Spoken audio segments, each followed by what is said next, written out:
giving you the real from A to Z surrounding the Dallas Cowboys. News, updates, rumors, transactions, takes, and more. So strap up, Cowboys Nation, and start your day off with A to Z Sports. Live with Will Steele. 3, 2, 1. Here we go! Oh, yeah.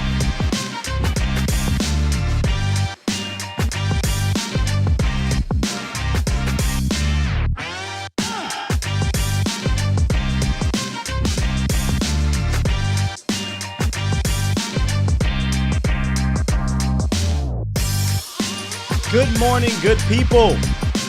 Welcome to A to Z Sports Live. I am your host, Will Skywalker Steele. It is Wednesday, August 18th, 2021, which means it is Hump Day. You know what day it is. Coming up today, we got Hard Knocks Episode 2 aired last night. Not really much, but we'll talk about it. Dallas gets down to 85 on the roster. Now, that's something worthy of talking about. And Dak, he continues to sit out. So I'm going to ask y'all, once again, your concern level for Dak Prescott. My answer might shock y'all this time. Might shock y'all. How's everybody doing? We'll also talk about Cowboy night. I was there at practice on Monday. Yes, Monday. My days are mixed up. Yesterday was recovering. So we'll talk about Cowboys night. Let you guys know what I saw. In fact, we'll kick off the show with that. But like we always do, let's see who's up in the chat early here. And usually how the show goes, the longer we're on, the more people come through. So shout out to Adrian in the building, Mac Woodward, Iceberg Q, Kid Rasco, Stevie Mac, the my guy. Shout out to you, brother. Janine, Facebook. Hey, if you're over there on Facebook, thank you for watching. Like I said, we're still growing. We're still growing over there. So if you could please share this thing and let everybody, all your friends know over there. Same thing with YouTube. Share this. Share this. Rabby Rab, I haven't seen you in here in a while in a live show, man. Shout out to you. Asmodeus, what's up, Asmodeus? Carlos Holloway always comes through. Texas Tycoon. And look, this is the funny part here. You see that name, William Steele, you think that was me. A lot of y'all thought that was me on Mauricio's show. No, that is Big Will, as they call him back home, my pops. So let's give a shout out to my pops in the building. Shout out to you, pops. He called himself Big Sky, but no. You Big Will. I'm Sky. I gotta get one big title. Because every time we're around each other, it's always Big Will, and he's Big Will. But I got a son named William as well, and I'm Big Will when it's me and him. So I got to keep one big title, right? Sal in the building, Carson Smith, Mike Constantino. What's up, man? Sadiqa, how you doing, Sadiqa? And Devin, shout out to you guys coming through, and the many, many more that will also be through. Question for some of y'all. Did y'all see me at Cowboy night? Anybody that was out there, if you saw me, you should have came up and said something. And there's my lady, too. She just came through. I did see some fans. For the first time, I ran into some Cowboy fans that's watched the show, and that was a pretty awesome experience seeing that. Hanging out with some good people, Law Nation, Boss Cowboy, Miss Candy, and the Parson family, who I felt like half of the practice catching up with, chatting with, because we come from the same city. You know, where Micah's from, Harrisburg, and we hadn't seen each other in quite some time. So we were chatting, catching up. Most of it was talking about Micah and what we saw out there. And, yeah, it was a great time, man. Got a chance to talk to some players, their family. I think the biggest takeaway in talking to some of the players, well, two of them, and I'll get to some of the notes, was Randy Gregory. Got a chance to talk to Randy after practice and found out that the tweak came from his foot, came from the Rams scrimmage. Which I told him, I said, hey, man, you had me concerned there when I heard you went home, and we need you out there. He said, nah, I'm good, man. I had to get back, rest it up, get some treatment. So that was good news, to see him back out there, to see him in good spirits, really. That was the number one takeaway from Randy for me. Excuse me, guys, was that he was in good spirits. Like, he's just a totally different person in a good way, and it's absolutely amazing to see. His father spoke about it. It's awesome. So I'm really rooting for Randy. There's a couple other players that Hard Knocks has me rooting for as well. But it was good to see him back out there. Mike says the Bucs defense is for real. Pin that, Mike, because we're going to talk about that later in the episode here. Let me fix something real quick one time for the one time. Bear with me, guys. Bear with me. It's not y'all. There we go. All right. So, Robbie said, what's up, Pops?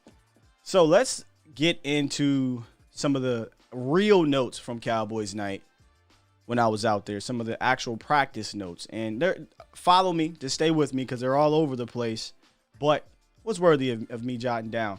And I started off with Kennedy. I had a question here. Y'all can let me know. This isn't one of our questions of the show, but this is just a question to open up. Maurice Kennedy. We talked about this, but is he the best slot corner on this team? Because when I was watching, I was focused on Maurice Kennedy. Sometimes too focused because I should have been watching AB, should have been watching Kelvin more. But Kelvin was getting challenged at practice, so it was easy to follow him. But I said, I want to watch Maurice up close. I want to see how he plays up close because you see the cut-ups and things like that, but it's different when you see snap-to-snap repetitions. And I think he's the best slot cornerback on the team. Maybe not worthy of a because people don't really like Anthony Brown, and Jordan Lewis is kind of an enigma. I still think he has a place on this team since he's here. He have a role, but I watch Maurice Kennedy, and it just feels different. He looks different. He moves different. He carries himself different from snap to snap, and I wonder if that goes back to what we were talking about last week, where the show got kind of cut off. He comes from Greg Williams, New York Jets type defense. Baltimore Ravens, I think it's is it Winkendale, or I forget his name. It's a wacky name, but the defensive coordinator is a really good defensive coordinator. The system, the culture, all that over there in Baltimore is different. And I feel like Maurice Kennedy carries himself in that manner. So to me, he looks like the best slot corner on the team, and I'm hoping like hell politics doesn't get in the way, guys. I'm hoping it doesn't get in the way. Mark says Diggs, boss man, Kennedy, starting DBs. I think that's what we want. We're about what, where we at? August 18th, so about 2.5, 3 weeks away. Doesn't look like that's going to be the case, guys. And I'm not saying it with Kennedy, because Kennedy and Jordan Lewis were kind of both in and out with different groups. But Anthony Brown is still manning that cornerback 2 spot right now. He's still manning. Michael says, I start him slot week 1. I would too. And Cowboys fans only. Jay Tuck in the building. He says he comes from a Ravens culture. That's exactly what we're talking about. He comes from that Ravens culture. And he even went and played with Greg Williams, right? Like Greg Williams, he's Greg Williams, but he breeds different. He breeds different defenses, man. Like I don't respect some of the things he does in his past, but I have to respect him as a defensive coordinator in the sense of his guys play hard, they play dirty, they play rough, they play tough, by any means necessary. That's how they play. I respect it in football. It is what it is. Stevie Max says the bigger question is who's taking that number 2 spot, Kelvin or Wright? Again, they had AB out there. So take that how you want to take it. Y'all know how I feel. I think most of Cowboys Nation feels this way, that it was boss man, but I think Nashawn Wright has to start creeping up into that CB2 conversation. My only thing is with Nashawn, and the note here I have, it's funny. Nashawn Wright, he's that height you can see, he's long. I actually mistaken him after practice for a wide receiver. I asked Coach Aiden Durday, which we'll talk about him in a quick second.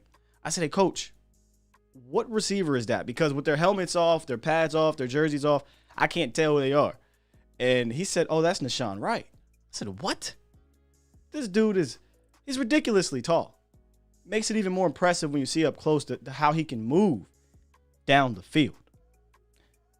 My concern with Wright, it's not really a concern, just I have to see it, is how is he horizontally, laterally? Can he flip his hips quick enough to deal with route runners? Because he's been excellent down the field. Like, I'm not lying to y'all. I think, to me, even that catch that he got pushed off of, I told you I didn't like to put the hands up, but to me, when it comes to coverage, he's been 100%. He hasn't missed downfield. Am I wrong there? I feel like Wright has been amazing. But when he gets routed up, can he recover? can he defend one of the toughest routes to defend in football, and that's the drag route? Can he defend the mesh because look, guys in preseason are not going to show you everything. You're not going to get a bunch of meshes. You're not going to get a bunch of whip routes. You're not going to, you know what I mean? You're not going to get those picks. None of that. When I say picks, I mean not the actual interception. I mean like basketball or football when the receivers do a combination to pick each other off, pick the DBs off. Can he recover? I just want to see that, y'all. Carson says, no, you're not wrong. You're exactly right. He's been really good. He has. He's been really good. Max says, Anthony Brown is just like Cheeto. Seems to be in position, but never making a play. Allergic to the ball. Funny you say that, Mac. People have been saying that about Kelvin Joseph. Kelvin Joseph gave up a couple catches in practice. I'm not concerned about the kid. He's a good cover guy. He's just a rookie. He's going to get beat. But immediately people were, oh, man, 24. He's looking like Cheeto. He's a rookie. He's going to get beat. Get ready for it. But it was the one with Fehoko, who was also in my notes. I think this may have been his best practice. Now, I wasn't out there in Oxnard, so I wanted to check with a few people. And I was told, yeah, this is one of his best practices. He was catching everything that came to him.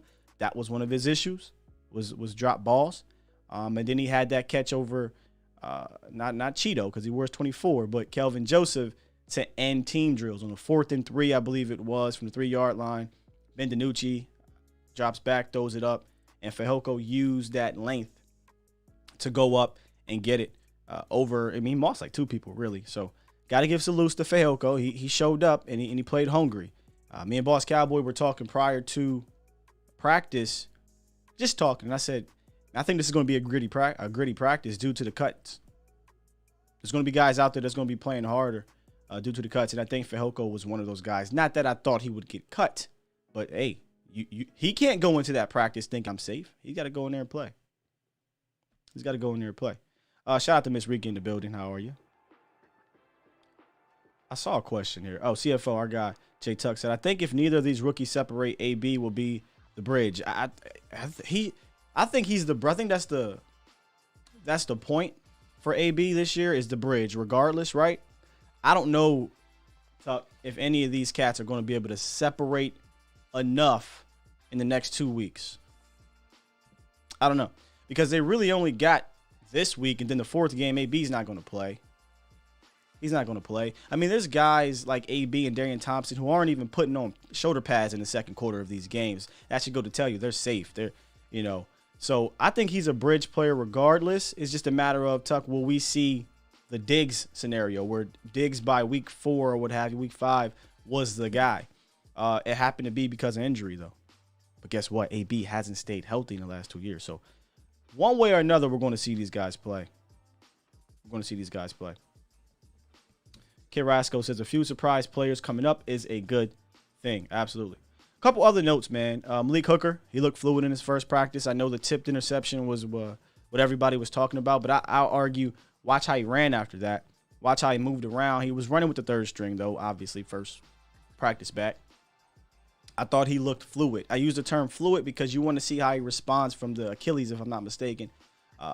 If there's any setbacks or holdbacks from that Achilles injury. And I thought he looked like a player that's been playing. Funny, though. First practice, he's around the ball. That's just Malik Hooker.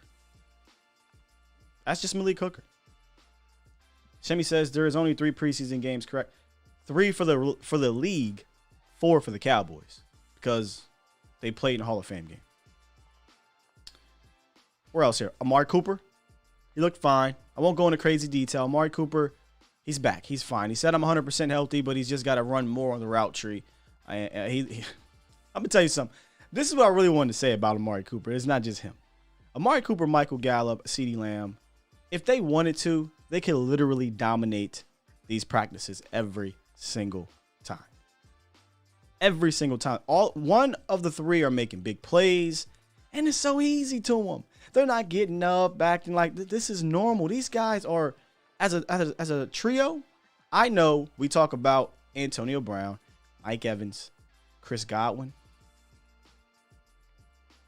but I'm taking these guys. Could be biased. Could be because I see them all the time. But I'm sorry, man. Amari Cooper is a dog. Y'all can talk about him all you want about, oh, he's soft. He ain't soft, man. He plays. CeeDee Lamb's a stud. He's a star. He's going to be a superstar in this league. Give him, if not this year, give him by next year, he'll be a top 5 wide receiver in this league. Maybe stats won't show it because of all the players on this team. And then Michael Gallup. Michael Gallup's going to be playing somewhere else most likely because he's going to ball out. When you're a wide receiver 2 on this team with all these weapons, you're going to eat. You're going to eat. And he doesn't have to have 1,000 yards. Michael Gallup could have 850 yards and 6 touchdowns, and that'll get him paid next year. Watch. Because of the tape, because of the catches, because he's clutch. He's young. This trio is crazy.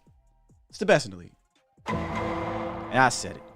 You can tell Tom Brady. Now, don't tell Tom Brady that because he's going up against his defense, and I ain't quite ready yet on that side of the ball. And then my last 2 points comes from the linebacker position. I said here, the linebacker speed looks different with Micah and Keanu Neal on the field. It just looks different. And I wonder, Cowboys Nation, follow me here. I wonder if that's due to our eyes seeing LVE, Sean Lee, Jalen Smith for the last 3 to 5 years. Where these guys, granted, LVE can move. Jalen used to be able to move like that. These guys aren't what I would consider speed guys. Explosive guy. Neal and Micah? I'm trying to save this for the later, but listen, I know they started the game because of 11 personnel, but they might be your starters. Period. Period. We had this conversation about Jalen Smith. I won't go down that line again. I think his snaps will be cut significantly. It is what it is. This linebacker group is too good. It's too good. LVE, I think LVE, the writing's on the wall. LVE was gushing over Keanu Neal. He said, this man is ridiculously athletic. He has the mental wherewithal of a safety because he played it, but the physical ability and built of a linebacker. I'm just saying. Am I crazy? And yes, Jabril Cox also looks. I love this linebacker core. Y'all know how I feel about Jabril Cox and Micah. But what I love most about Jabril Cox is we don't have to rush him this year, y'all. We don't, not out of necessity unless there's injuries, because I think Parsons is Parsons. And Keanu Neal can play that role. He doesn't have to be rushed out there. And if there's a slip off with Neal and not Neal, I'm sorry, LVE and Jalen, then yeah, boom, you slide Cox in there. I didn't mean to say it like that, but you slide Jabril in there. So I really like this linebacking group. I think it's going to be, let me slow down because I've been saying this for the last couple of years. But I think it's an encouraging group moving forward. That's fair. Devon said Neal closes the holes with the bang. Talked about it on Monday. He arrives at the ball with power. He fills the hole with aggression. Like, he's not there to dance around. He's there to take you down with aggression. Y'all funny. You know what? I like Jabril Cox, but man, when you're talking in football terms and you utilize last names, it gets weird. It just gets weird. Speaking of weird, y'all. Speaking of weird, let's get into the morning roundup, y'all, because HBO weird. They're weird, but let's just get into the morning roundup real quick. 1 second. What time? You know what time it is. It's time. It's time. It's time. It is time for. It's time for the morning roundup. Round 'em up, boys. Yeah. HBO got weird, man. How are you promoting Hard Knocks talking about Gooches? What's wrong with them? Why are you showing this? This is 2 episodes in a row. What are y'all trying to do to America's team? The first episode, you want to talk about snip, snap, vasectomies. This episode, you're talking about Gooches. Like, I'm gonna be real with y'all. I'm tempted to not watch the rest of this Hard Knocks. Am I being cynical? I just feel like I'm not getting anything out of this but entertainment. And I went into it with that mentality, but I'm not even that thoroughly entertained. It's strange.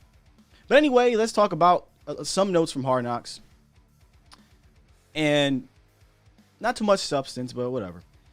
HBO is good with dramatics. I tell you that. From the music to the slow motion to the narration, they do a good dang on job of making anything dramatic.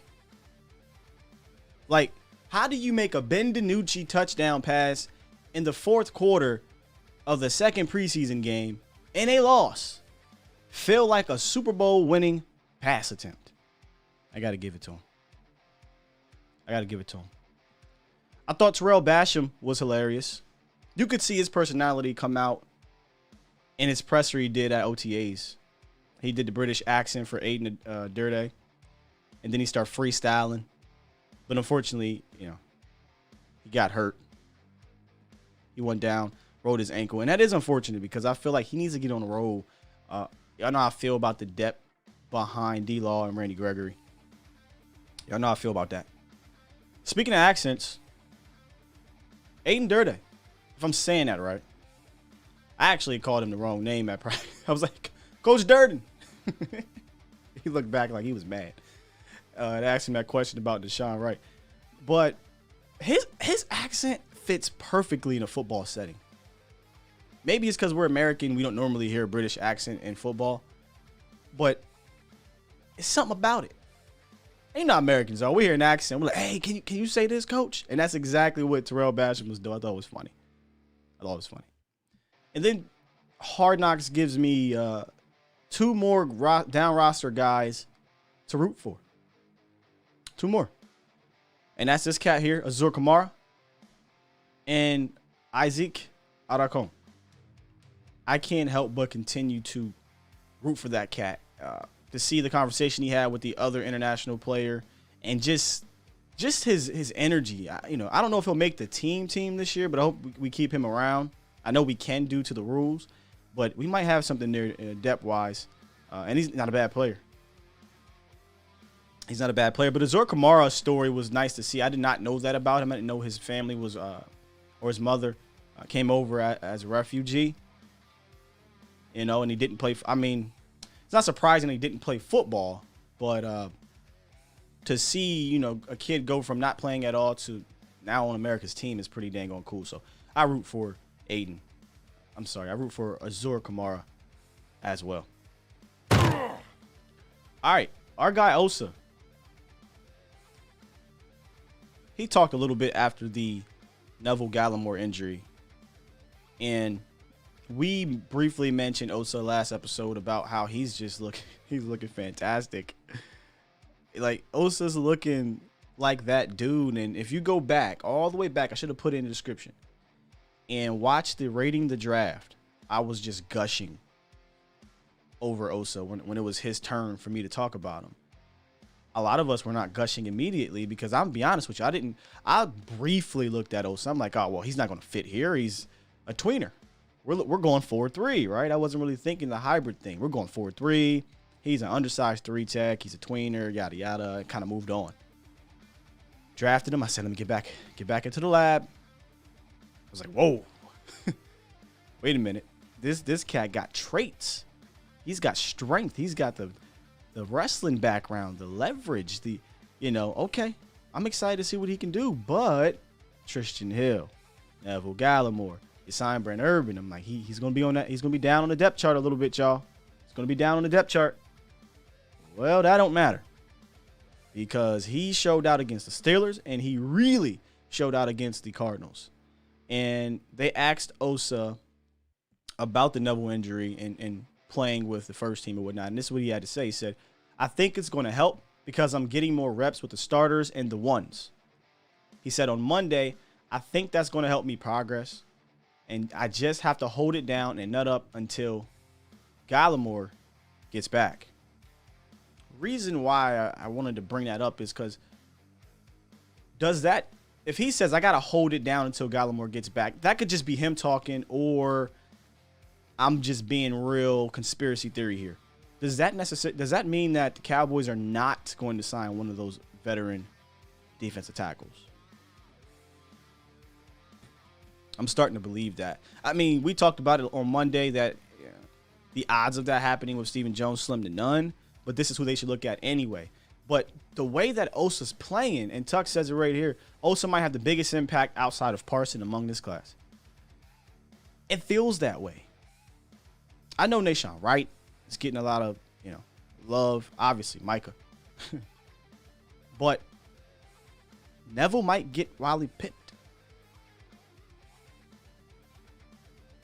He might get Wiley pipped, and I feel like I jinxed it because I said he wasn't when he had the ankle injury, but this is eerily similar and familiar over the last couple years. The Cowboys just can't catch a break at the 3-tech position, and I don't want to do it again, but you sign McCoy, he gets injured. So Neville Gallimore creeps up. Tristan Hill creeps up. Then Tristan Hill goes down. He gets injured. Neville Gallimore becomes a starter. Now this year, Neville Gallimore goes down, and here is Osa. Gallimore never, ever relinquished the 3-tech starter position last year. He may not have a choice but to this year. If this cat, number 75, goes out there and balls out, he may not get it back because Osa is Dan Quinn's guy. He's Dan Quinn's guy. So keep an eye on that the first 4 or 5 weeks of the season or what have you. I'm not sure exactly when Neville's going to come back, but just keep an eye on that. Mike says Gallimore's injury is huge. It is. It is huge. That's why I think they should go out and get somebody. And then Dak remained limited. I'm going to be honest with y'all. The Dak Prescott injury, or not injury, the Dak Prescott practice when I was out there at Cowboys night is what they call it. It was a bit disappointing to see him not participate in team drills. And we'll get to the first word, which is Mike McCarthy speaking on Dak Prescott's timeline. Then we'll talk about the first question today, which revolves Dak Prescott. Again, I'm on the fence here. I'm torn on how to feel about the situation due to a number of reasons. I know, before I forget, guys, phone lines are open, 351-999-3787 if you guys want to call in and give your thoughts on whatever it is you want to talk about. My guy Tuck said, thank you, Sky. We should be concerned about Dak. Something isn't adding up. Yeah, Tuck, I'm going to talk about it. I might surprise folks because we've had this question now 3 weeks in a row. I remember some of y'all answers, and we'll get to the meter later. But I think my meter went up. But let's get to the first word about Dak Prescott. Mark McCarthy on Dak Prescott and his timeline, if he'll play in preseason or whatnot. If you missed it, here it is.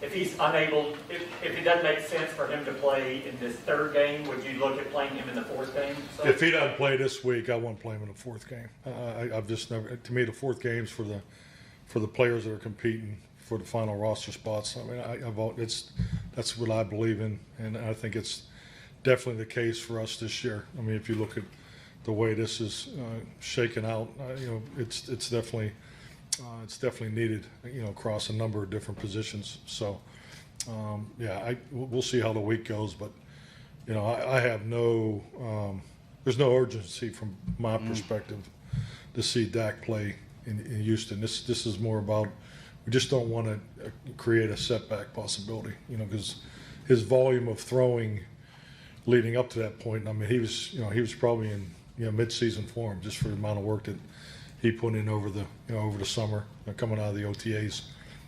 So we're just trying to get that volume back to where it belongs. Yeah, I agree with Coach in the sense that the word urgency, like I'm trying to find little words in there. Is there an urgency? Nah, shouldn't be an urgency. He's a 6-year pro. He's shown that he can do this. He's your guy. However, this is why I'm torn. Here's a question. Are you concerned with Dak Prescott's timeline? When I say timeline, I mean it sounds like he's not going to play in preseason at all. So my sub-question underneath that, what is your concern level with Dak Prescott leading up to week 1? I'm going to repeat. Trick question. Y'all know how I do. What is your concern level from 1 to 10 leading up with Dak Prescott leading up to week 1?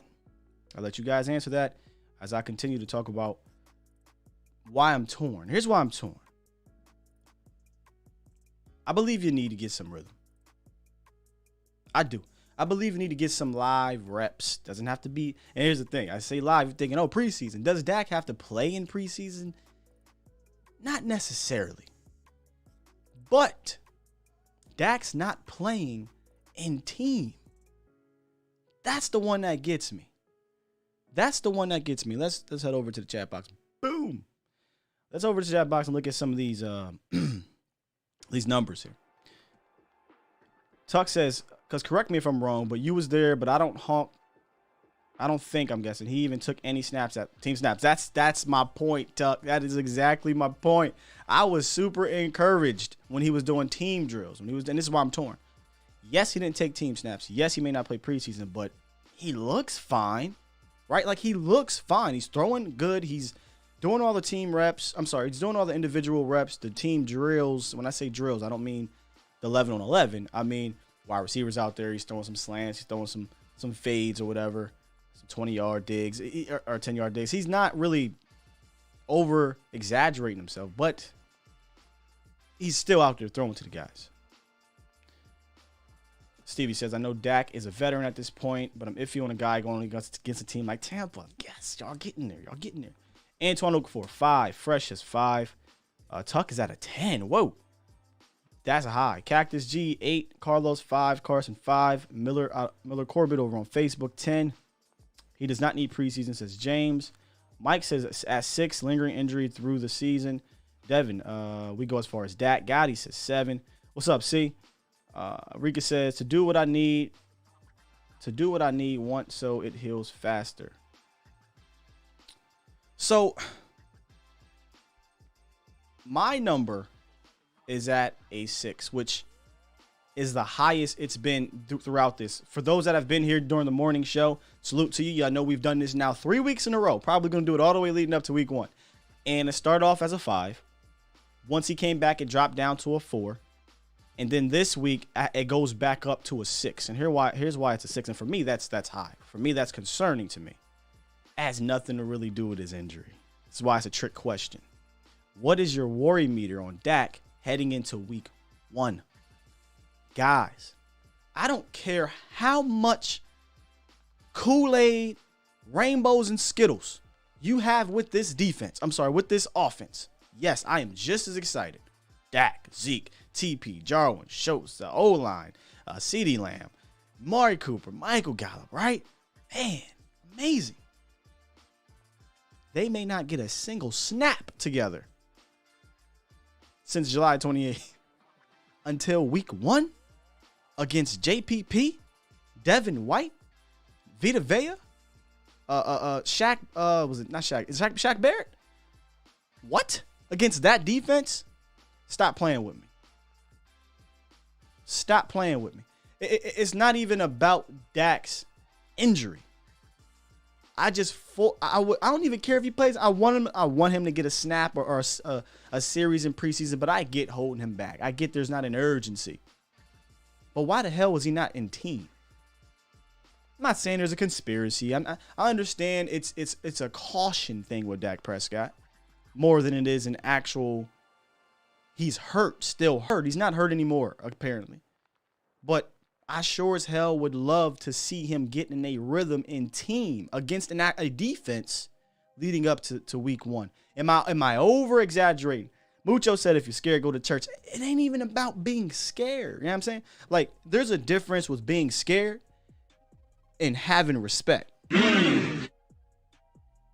If you don't respect your opponent via basketball, baseball, boxing, you're going to get knocked out. You need to respect your opponent. And I'm not saying holding out Dak is disrespectful, but I feel like if Dak doesn't participate in any team drills before week 1, like get back into that rhythm, it's not concerning about the injury. I'm concerned about week 1. I'm not ready to do my prediction, and I won't give y'all a prediction. I don't even like predictions, but this year with the game day events that we'll be doing, we'll likely do some predictions.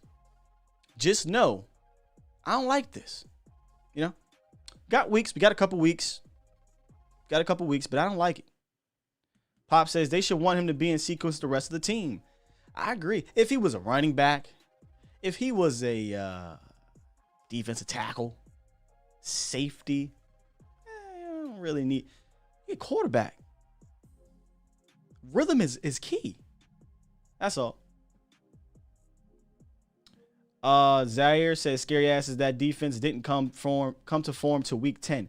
Zaire, this ain't week 10 of 2020. This ain't week 1 of it's week 1 of 2021.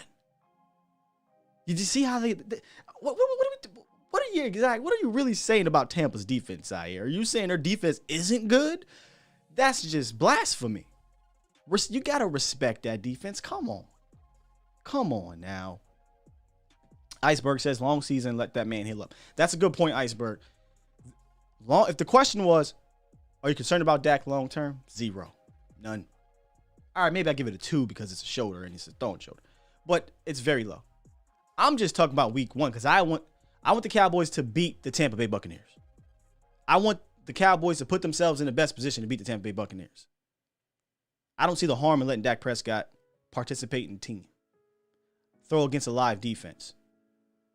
Not doing so till week 1. You're naive if you think, oh, everything is just going to be okay. Because, I don't know. This isn't the Giants defense from 2019. This isn't the Washingtons. This isn't, from 2019. This isn't the Dolphins. This is the Super Bowl defending champions on the road. Okay. Take it for granted if you want. Let's hop into the phone lines real quick. See what y'all think. Sky tripping. 410, what it do? What's going on, Sky? Long time no chat. First thing I want to say, I'm proud of you. Congrats on all your success and everything you're doing. Thank you, sir. But I have one concern and then one question. My concern is that number 2 corner spot with Anthony Brown and what the first few weeks of the season are going to look like, because our own offense in practice attacks Anthony Brown when he's on the field. So what do you think quarterbacks like Tom Brady are going to do if they see Anthony Brown in that spot? You know what's funny? They're attacking that spot, period, in practice. Be it AB, be it Kelvin Joseph. And I'm wondering if it's because Diggs is just locking people up besides CeeDee Lamb. But for the most part, Diggs is having a phenomenal camp. So most of the quarterbacks, when they drop back, they're looking to their right and they're trying to go to that spot, be it whoever the hell is out there, Kelvin, AB, and Nishan Wright. So concern, there's always concern at the CB2 position because either you're going to have a rookie out there or you're going to have Anthony Brown out there. That doesn't excite me that much. I'm not concerned long-term with the young guys we got. But again, immediately, these guys are rooks. We saw Trevon Diggs struggle the first few weeks. So that's how I feel. I'd rather put Calvin Joseph out there, let him get his lumps and get better as the season progresses like Trayvon Diggs did last year. I agree. That's just me. No, I agree. My question is, what do you think our record is going to be in the NFC East? And I ask that because I live here in the D.C. area, and all these Washington fans out here have convinced me that they're going to sweep us, sweep the division, win the division, and we're going to be like we were last year. They talk so much stuff over the last 6 months. I forgot. They only won one more game than we did. Let me tell you something about Washington fans. They would kill to have Dak Prescott on their team. After they signed, and I respect, Ryan Fitztragic, whichever one you get. After they signed him, me and my lady went down there to a museum, just kind of, it's Washington, D.C. We just hung out down there. Ran into a bunch of Washington fans, had some Cowboy stuff on. One of the first things they were talking about was, man, y'all want Dak Prescott, we'll take him. So they don't even have confidence in their quarterback. And if you don't have confidence in your quarterback, you can miss me with the rest of you thinking you're going to sweep this division. You were 7-9 last year, bro. 7-9 on the backs of of your defense. I'm not. listen, I'm not trying to I'm not disrespect worried. these guys, but I'm most worried about Dallas in this division. Washington, obviously, to me, is the second best team in this division, but I'm not worried about them to the point of sweeping it. That's just blasphemy. Well, the question was, Bro, what do you think our division record was? I'll Will be. I'll say 4-2. That's fair.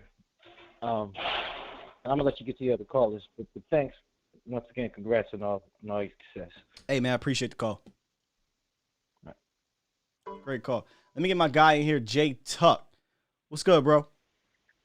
Hey, what's going on, Scott, man? What's going on? I'm chilling, man. Appreciate you being here this morning. It's early. Hey, man, you know, God's support, man. I appreciate the new show, the new format, man. Keep doing your thing. But I just wanted to chime in quick and kind of clarify, because I know everyone kind of saw my team and kind of freaked out. But I was answering your question directly, and this has been something I've been voicing. Yeah. It's about preparing for Tampa. Mm-hmm. And if Dak doesn't get any proper reps, because I said even last week, and you were out there, like he wasn't even taking snaps during team, handing off to Zeke or Pollard, any of that. He's still not participating. So, yeah. Tuck, so he's throwing in the team, right? And I'm excited because I'm like, yes, or not the team, in the drills. So I'm like, yes, we're going to get a chance to see Dak. I lied to you not. I left real quick. I had to run out and grab my other camera. I come back right as team drills are about to begin. They blow the horn. They're huddled up around the 50-yard line. And I look up, and Dak has his hat on without his helmet. When I tell you, I don't even think he had shoulder pads on at this point.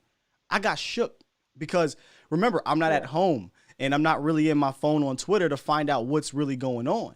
So I'm like, yo, did he tweak something? Did his shoulder start acting up? I was legitimately nervous. And you had Law trying to talk to me and Boss trying to talk. I'm like, I'm going to be honest with y'all. I need to find out what the hell's going on because did Dak do something that we don't know? It comes to find out they're just holding him back. You know, he's just not. It's limited, apparently meant limited to everything but the team. Just the team drill. Yeah. Yeah, and I think from Dak's standpoint, and I've been saying this, like, granted, people think that preseason doesn't matter, but Dak is coming off an injury, and he needs to get those game reps because I want Dak going to Tampa with a clear mind. Because think about it. Dak hasn't been hit since October last year, so he doesn't know, how the ankle really holds.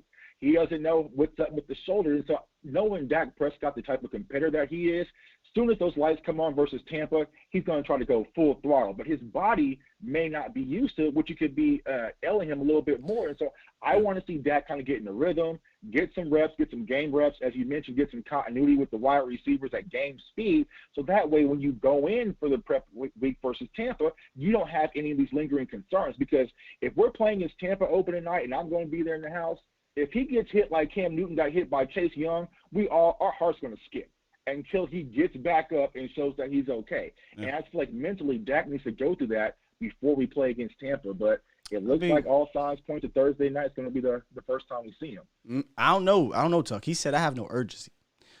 When Coach came out and said, I have no urgency, I said, we may not see Dak in preseason. Granted, again, I'm not even going to harp on people that are like, he don't need to play preseason.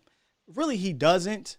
But at least can I get him in some team reps so he can get into rhythm with his guys prior to week 1. Now, don't tell me, though. Don't try to sit here and tell me that it's extremely worthless to play in preseason because Pat Mahomes played. Andy Reid thought that was important. Brady played. He thought that was important. Mm-hmm. So don't Twitter finger me or couch GM me that you know more than two of the greatest coaches that I've seen coach. Don't tell me you know him. Right. You know what I'm saying? So if they are bringing out their Super Bowl champion quarterbacks, their franchise guys, their $500 million QB, yes, Dak can get a series. It will not hurt him to get a series. Why are we treating him with kid gloves? Right, exactly. And that's been my sentiment. It's been the same, man. I just think from Dak's mental standpoint, you just don't want to toss him out there opening night versus Tampa. Now, I see everyone comment in the chat that Dak is fine. Yeah, long term. But like you said, I'm going to beat Tampa. Like I've been very adamant about we're going to beat the Bucs, but not with the limited Dak Prescott and all these uncertainties. I'd rather just get rid of that, go into Tampa, and be prepared. But we'll see, man. But like I said, I want to hold up your line, man. But I appreciate the show, man. I appreciate the content, and I'll see you Saturday at the game, man. A Dakless game. Yeah, right. Get with me before the game, man. Oh, but yeah. By the way, if y'all don't know, I'll also be there on Saturday. Tuck will be there on Saturday for the dress rehearsal. Hopefully Dak plays, but I'm not holding my breath. Yeah. I think Dak is going to want to play, but I think the front office and Mike McCarthy, they're going to intervene, not let him play. So, we'll see. Sounds about right. All right, brother. Appreciate you, man. All right, my guy. Have a good one. Too. You too. Shout out to Jay Tuck. Hey, real quick before I get to you, I got you 469. I want to give a shout out to my 717 bros in the building, man. It looks like Lee was here and my boy Rashawn was in the building. Yeah, listen, these are my guys. It's so funny because we used to go over to the den and watch the Cowboys games religiously. And I'd be over there basically doing this. And what y'all saw on game days last year, if you've been on this channel and you watched the game day live streams, y'all saw probably the calmest Sky, the calmest Will ever. Like, my guys had to hold me back in the cave during games. Like, I was just a crazy fanatical fan. I still am, but I understand now that, with the platform and things like that, I always preach it to y'all. I got a responsibility. And on game days, it's hard because I would warn the fans. I would warn the viewers, hey, listen, y'all not getting analyst Sky. Y'all not getting broadcaster Sky. Y'all getting a fan. So if y'all see me cutting up, just hold me back. I think I did good. So shout out to my 717 fam in the building. Mom Dukes is in the building too. She says, yes, this is so true. He is never calm during the game. She knows. I mean, it's been this way since I was a buck, honestly. It's kind of the reason why I used to watch the games solo for a long time, because I get crazy. We love our team. We love the team. We love the team. But now I'm at the position where I'm trying to get into that media door, and you got to move a little different. Even though that you're a fan, you still have to move a little different. It is what it is. All right, let's get 469 in the building. I think this is Twan. What's going on, brother? What's good? This Twan. Yeah, it's been a minute. It's definitely. I don't think you called since I've been down here. Nah, I've been missing your shows. That's why I'm CFT in the building. Yeah, waking up and watching your show. But yeah, first off, I just want to say congrats on coming to Dallas. Thanks, bro. James, your media. For real, I appreciate that. I seen your hard work. Keep grinding, man. For real, I hope you can get that 100K from the road to that. Appreciate But you. yeah, I kind of have I want to touch on the Dak injury real quick. To me personally, I don't think it's as big as a deal because we know he's fine. But I do understand where I'm coming from, as if, yeah, we are playing the defending Super Bowl champs in less than a couple weeks, and you want him to be at his best because that's a statement game for us. And I say that because if we want deep playoff hopes, we have to beat that team. That's the spirit. So I get where y'all coming from. It's funny because like I talk about this before. The end result of week one is not a dire situation type of thing. Like the end result really isn't the most important thing. I know y'all probably, what are you talking about? Win, loss, that's all that matters. Yes, and this could matter in a 17-week season. You might go look back at week one and say, hey, we had to win that one. But my point about it is, how do we get to that result? Are we blown out? Are we blowing them out? Is it a fluke both ways? Was it penalties? Were we sloppy? Did we lose off of a drop? Like, how did we get there? Because week one never, in my opinion, is the end-all be-all of your season. So how do we arrive at that result? And I don't think you arrive at that result by not having your guys out there leading up to that game, And I don't mean preseason. I mean practicing. Yeah, I know. It's weird. I didn't when you talked about him not really being in team. I did because then when I was watching Hard Knocks, I thought how he was talking about how while he was hurt, he was talking about how he had mental reps of like imagining himself. Yeah, that's Dak. That's Dak for you. Yeah, exactly. So I think I don't know if he's working on that maybe, but yeah, it is alarming. But I do feel. I think he'll probably will end up playing maybe a little bit during preseason. I think maybe 1 or 2 snaps, but if he's limited, then I'm not surprised. I think another question I had was, what are your thoughts on Israel McCormick? I know he's probably had some flashes in rookie minicamp and then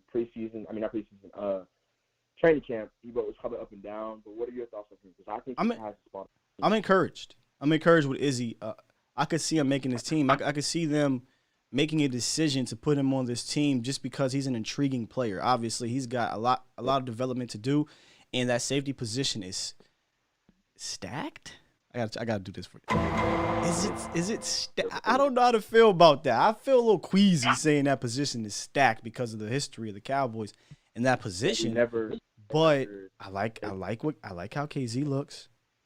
I mean, I'm a big fan of Donovan Wilson. I think Jaron Kearse is an excellent number 3 safety. right? Malik Hooker, a healthy Malik Hooker. I think this may be one of the most talented safety groups we've had in a while. That does not mean this is going to be a difference-making group. I'm just saying I like that group. And then you got Izzy. Is he going to force the Cowboys' hand? Because, you know, a 6'4" safety like that with some cornerback coverage skills is going to be intriguing to a lot of teams. So he has to get it more physical. Though. He's not physical enough yet. Yeah, I saw him run up that corner, I think, when we played Arizona. And I was like, oh, dang, he really – I think they want to use him at multiple positions. I was saying, if he makes the team, I can see him maybe come in, if he's good, that is, on situational plays. Hey, they need to play at him outside. I don't know what packages they're running, but I don't know. I feel like he's multi-positional with this team. Yeah, if you go look at his snap placements where he's been lined up, he's kind of been that utility player. He's been everywhere. And I think a lot of that has to do with his cornerback background. Mm-hmm. For sure. All right, well, that's all I wanted to really touch on real quick, Scott. Again, appreciate you for letting me come up here, and keep grinding, man, for real. Thank you, brother. Appreciate you, as always, calling through, Twan. One of our frequent callers right here, Antoine. I'll get to you 210. I'll get to you 2 dime, as my guy would say. Let me get back into the chat, though, because y'all had some things in here I like. Tuck said, but that opening game could set an amazing tone. And that's why I struggle with saying what I say, Tuck, when I say I don't want to say don't matter. Obviously, the end results matters. That's kind of ignorant to say. It's just that I feel like how we get to that point has the potential to matter just as much, if not more.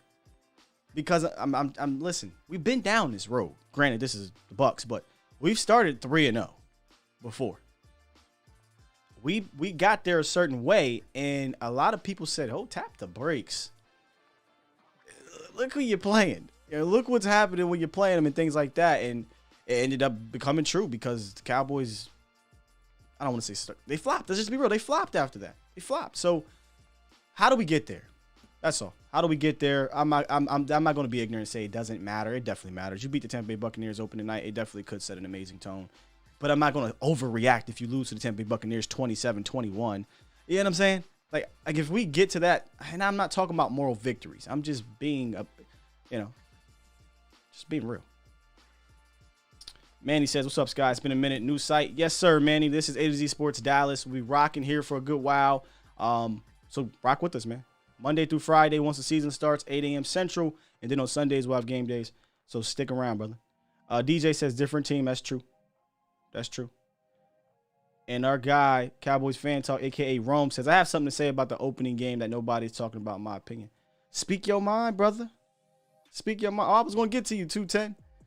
You going to know. Fresh said, yes, this is the most talented group since Roy Williams, Ken Hamlin.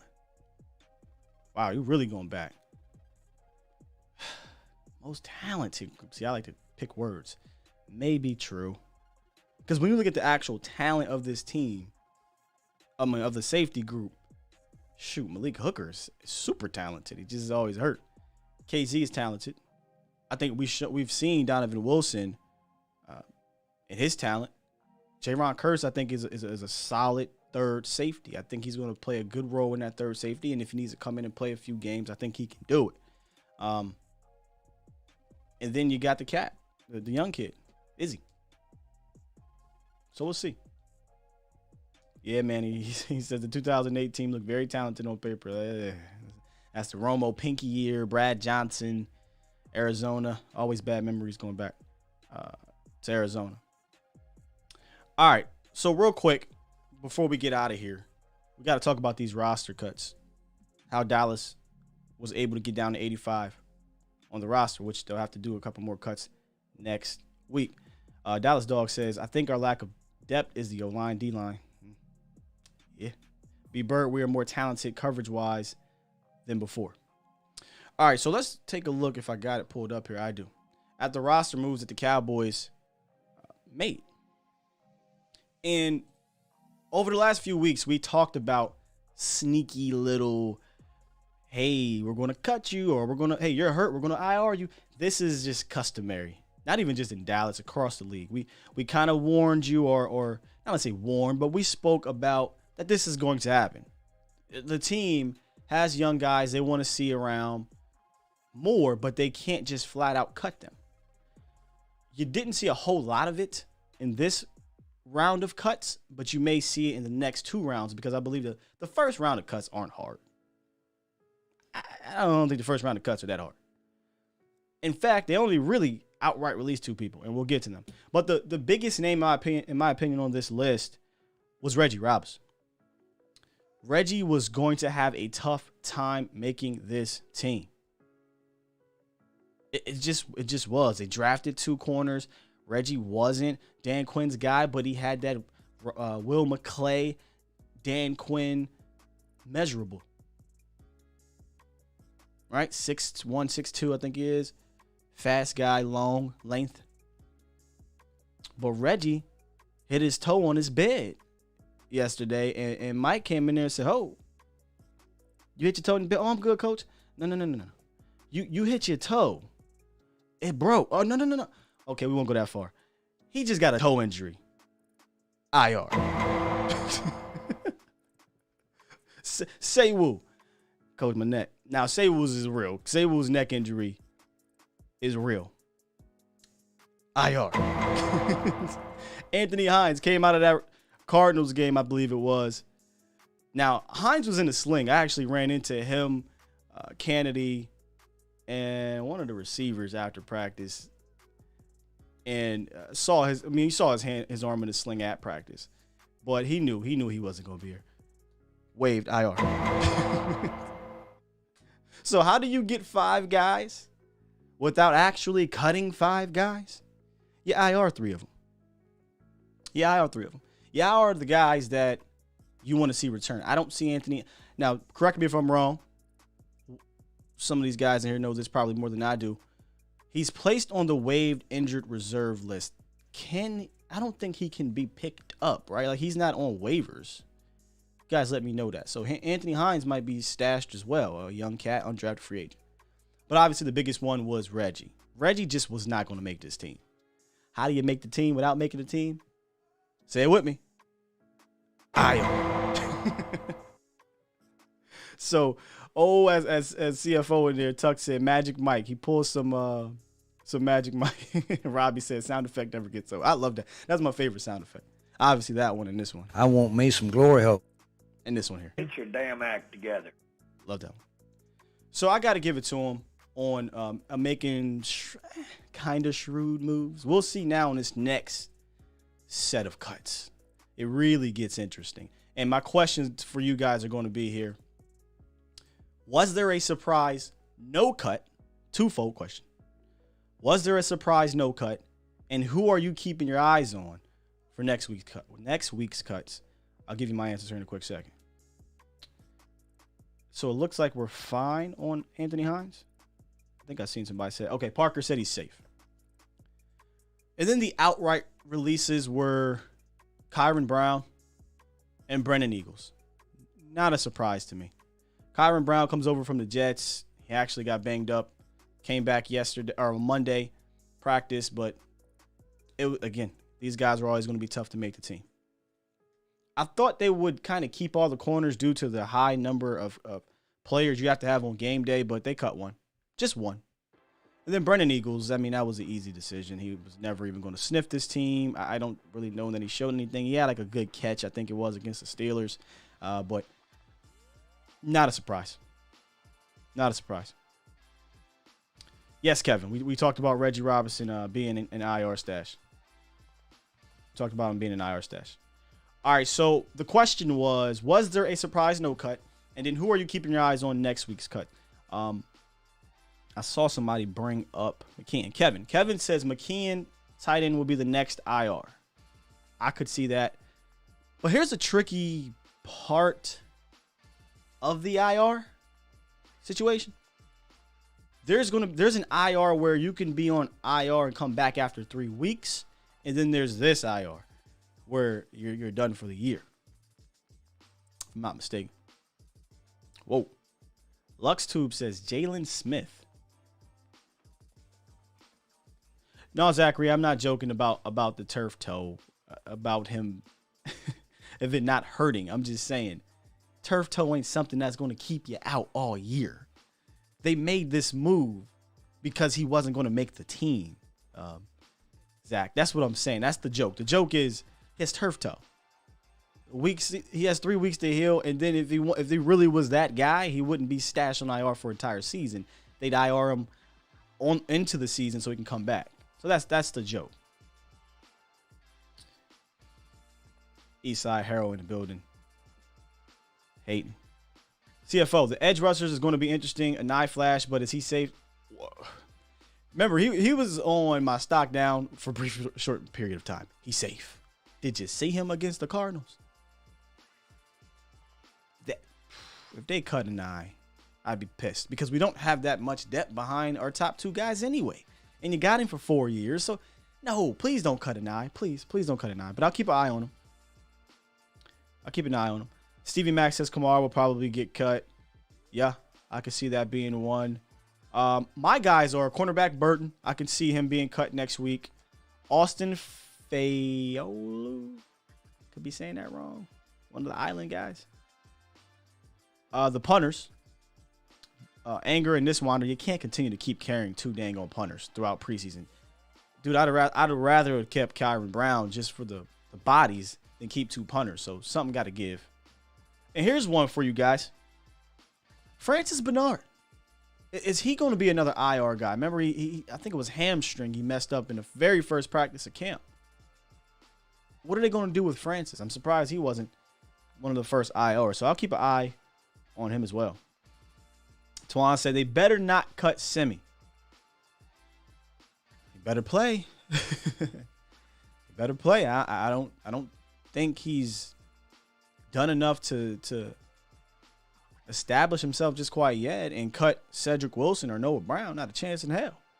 So either you carry 6 or 7. Now, he got blessed with the Malik Turner. I hate to say blessed, but Malik Turner did get hurt. So Chauncey Golston, yes, that's a good one, Parker. Might be an eventual IR. Absolutely, he will be an IR. Just a matter of which one, which I got to freshen up on. I know Sosa is really good with that. Stevie Mack's really good with that. Professor O is really good with that stuff. There are weird rules with the PUP list and an IR, return IR, waived IR. It's all funky, but I feel like Golston will be one of those guys. For Cowboys fan talk, CFT Rome said they won't cut Semi, they'll carry 6.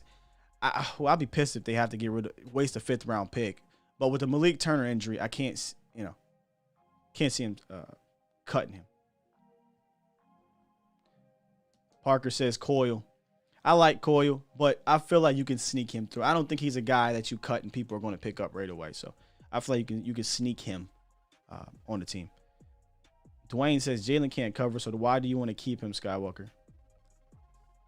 No. I'm not going to do this Jalen thing for the whole show, but let me explain to you, Dwayne.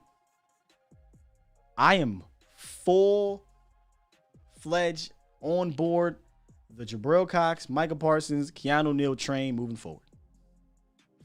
I'm on it. I'm ready to roll. I don't care what's behind me, being Jalen and LVE. However, I understand not only the economics of the team, but how the NFL works. A lot of us talked about this on Twitter. When the March 19th deadline passed to make this move for Jalen Smith, he was making the team. I put that behind me. Was the conversation legit moving forward was it after the draft? No, before the draft. Was the conversation legitimately something to talk about? Yes. Because of the high number, his cap number. It ain't happening. It's not about me wanting to keep Jalen Smith. It just makes absolutely zero sense. I don't have the exact numbers in me right now in front of me, but I do know you're not really saving anything. So if you're willing to get rid of Jalen on the strength of, hey, addition by subtraction thing, if that's your argument, I'm not going to get on you about that because that's your opinion on Jalen Smith. My situation is he's not in complete lost cause. He's just going to have to be an expensive role player. So swallow the contract this year because next year is the time to get out of it and actually save money. Swallow the contract this year. Utilize Jalen Smith in a way where he can have a positive impact. That ain't my job to find out. That's Dan Quinn and Mike McCarthy's job to find out. But it is clear as day. Micah Parsons and Keanu Neal, LVE, are the preferred guys. Can't tell me otherwise. Can't tell me otherwise. Think about it. Micah and Neal are out there on 11 personnel. And it wasn't just on some, it's preseason. Because I thought that too. Like, he's just rolling them out there for preseason. I think McCarthy came out and said, oh, yeah, expect this. This is the package we're going to be rolling with on nickel. I was like, oh. I mean, that's what I thought. I figured Micah and LVE would be the guy, but it was actually Micah and Neal. And he also said there will be sub packages in base and there'll be sub packages in nickel. They won't be every single time they go out nickel, won't be Micah and Neal, but we know those are the guys for nickel. So expect to see his snaps significantly decrease. Did I make myself a little bit more clear on that situation? I hate to be long-winded about it, but I understand the cat is a lightning rod. He's a lightning rod. Josh Clanton says Parsons a week 1 starter, in my opinion. Oh, yes. If Micah Parsons is not a week 1 starter, this is what I'm going to tell Mike McCarthy. Get your damn act together. Come on. What more do you need to see? That man, again, trying to remove my biases. Micah Parsons, front runner, defensive player of the year, easily. Defensive rookie of the year. Defensive rookie of the year, easily. Manny says Josh Jalen of 2018. Yes, not since. I don't know what happened. Don't give me defensive tackles. That's not even the issue. Stevie, I know you about to say something funny here. Just hide Jalen when he's on the field so the QB doesn't change it to a passing play toward it's right towards him. I knew that was coming. Josh says Jalen definitely can't cover, but he's good at run stoppage and getting to the backfield. All right.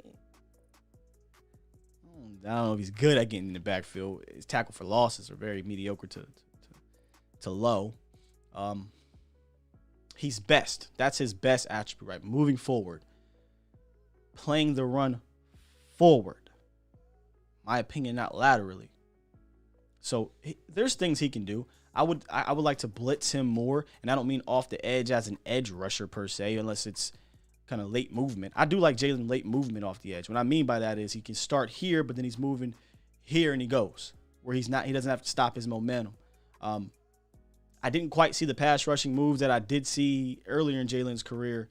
He had some actual moves, but I would utilize him as a AB gap blitzer. Come from the middle. Come from the middle. Dwayne says, I agree 100%. You make a great argument on not trading him.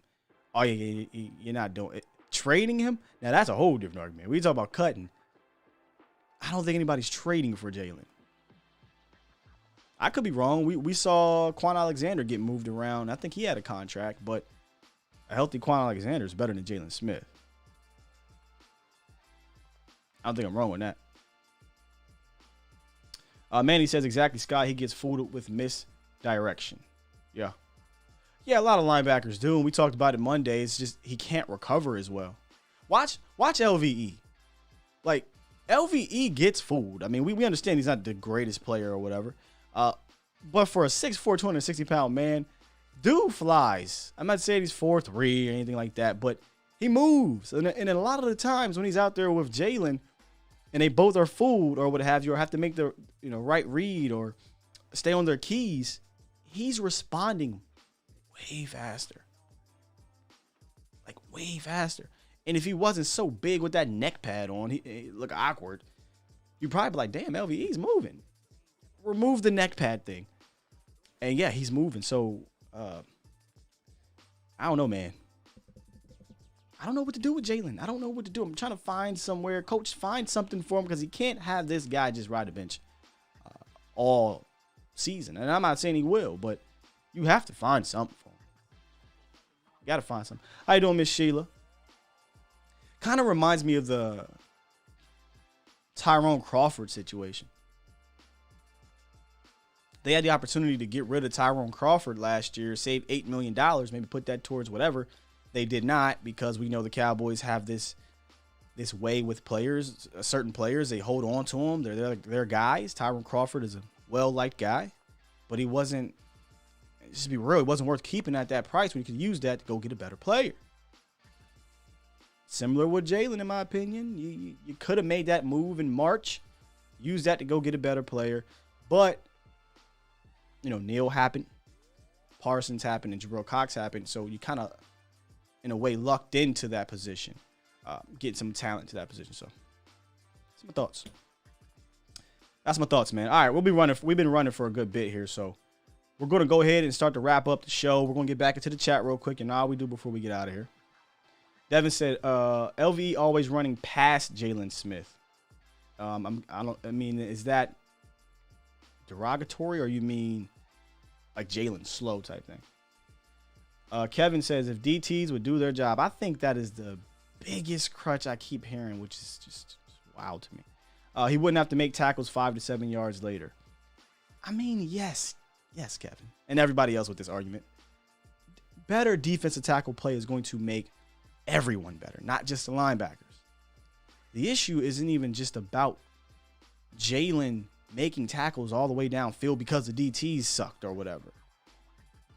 The issue is twofold with Jalen, and it happens to be significant. Physical limitations, that is fact. He's physically limited. And the mental aspect of the game. I'm saying the guy's dumb or anything like that, but yes, he struggles with misdirection. Yes, he struggles with read and react at an elite level because he's being paid to be that. So I don't think defensive tackles fix that. And I asked that question about the caller last week or on Monday. And he said the same thing, better defensive tackles, better defense coordinator. I said, cool, but let me ask you this. Will better defensive tackles fix Jalen's movement? Will it fix his mental IQ? Will it fix those things? I don't think so, but it will help everybody. It'll help everybody. All right, guys, before I get too into this situation again. Parker says, why are more people not concerned with LVE? Once again, I think there is a consensus worry with LVE's injuries. I don't think there's a divisive conversation to have with LVE. So we're not having it, right? He's not the Dak Prescott where there's this device. He's not Jalen Smith. He's not Tony Romo. These guys, there is legitimate disagreements. I don't think anybody disagrees with that LVE gets hurt too much and we're all scared that he's going to get hurt again. The Cowboys agree with us. They didn't pick up his 5th-year option. So that's why no one's talking about LVE, because it's like, okay, if LVE plays healthy, it's a bonus. If he doesn't, who the heck is expecting this cat to play 16 games anyway?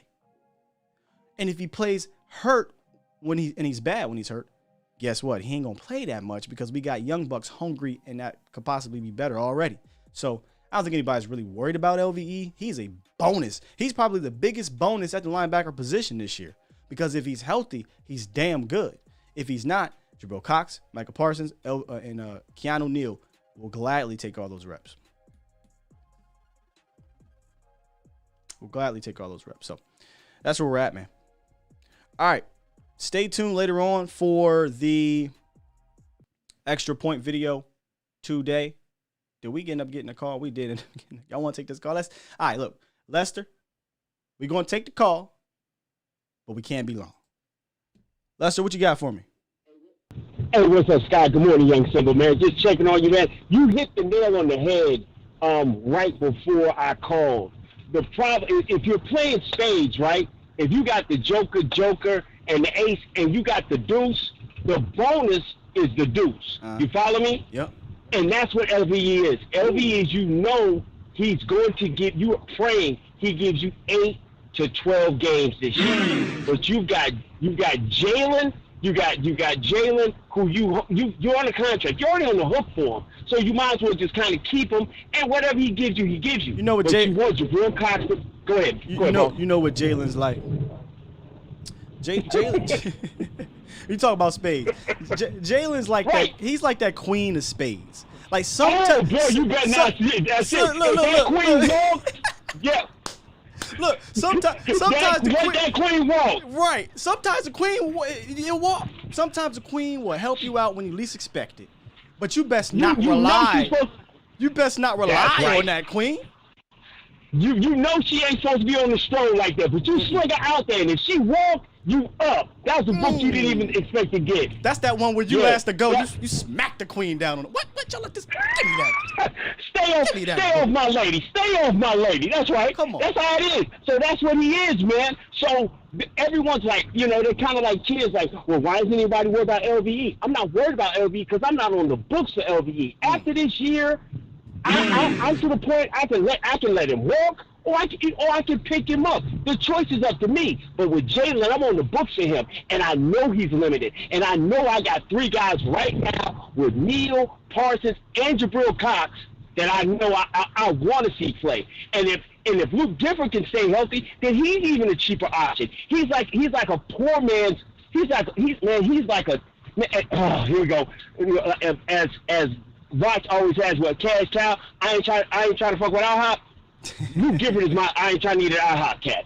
That's what he is, because he can cover, he's got a little bit of size, and now he got a little experience. He's off the off the performance enhancing. So if he can give me something, I'm fine. But everybody got to get off this this thing with Jalen. Jalen's story is amazing. Guy came back and he played in the league. That's great.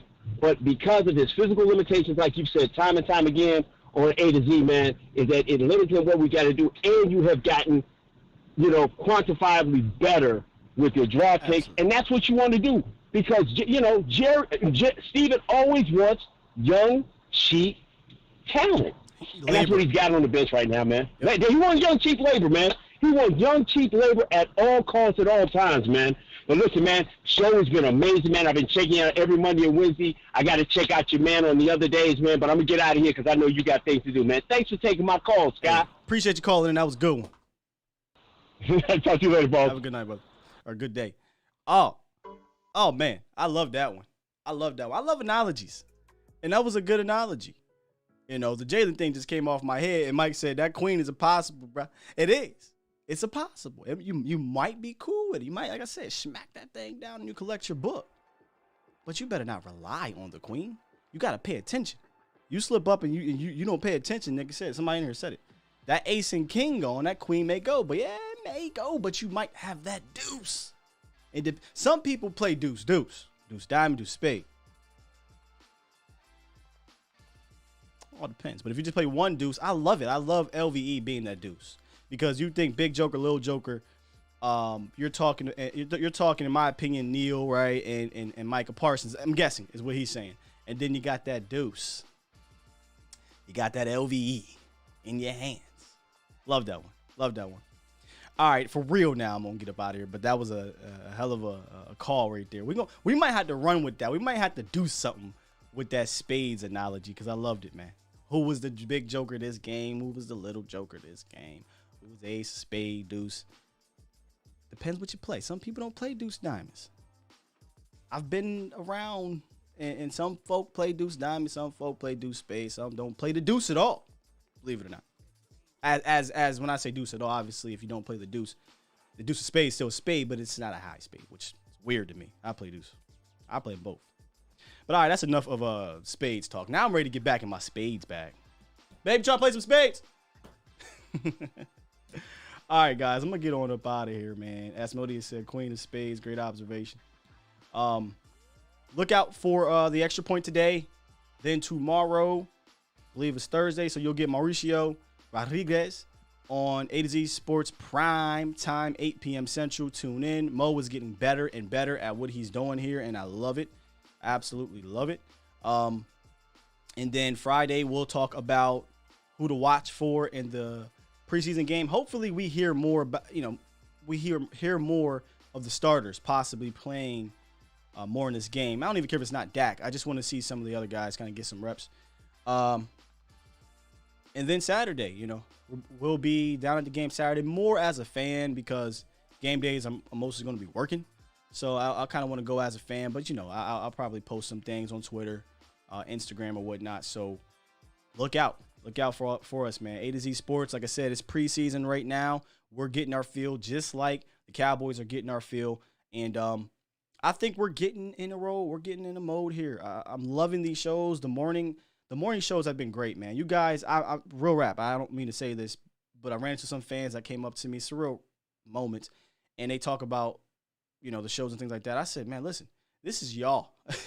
You guys are active in the chat early in the morning, late at night. It doesn't matter. You're great. You're great. So I appreciate you guys being here with me, man. I really do. All right. I could talk forever if I don't do what? Press that button. Thank you guys for being here.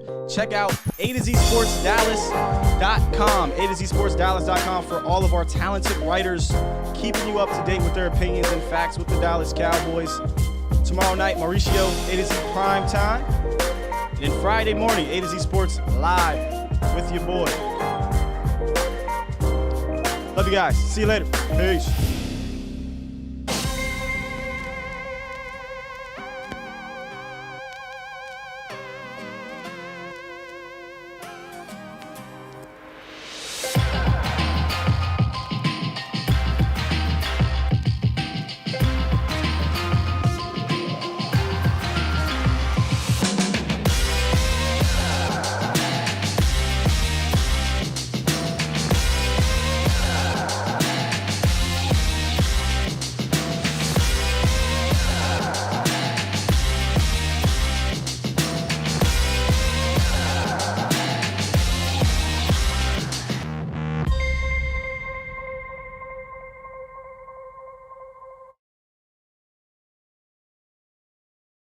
I want me some glory hole.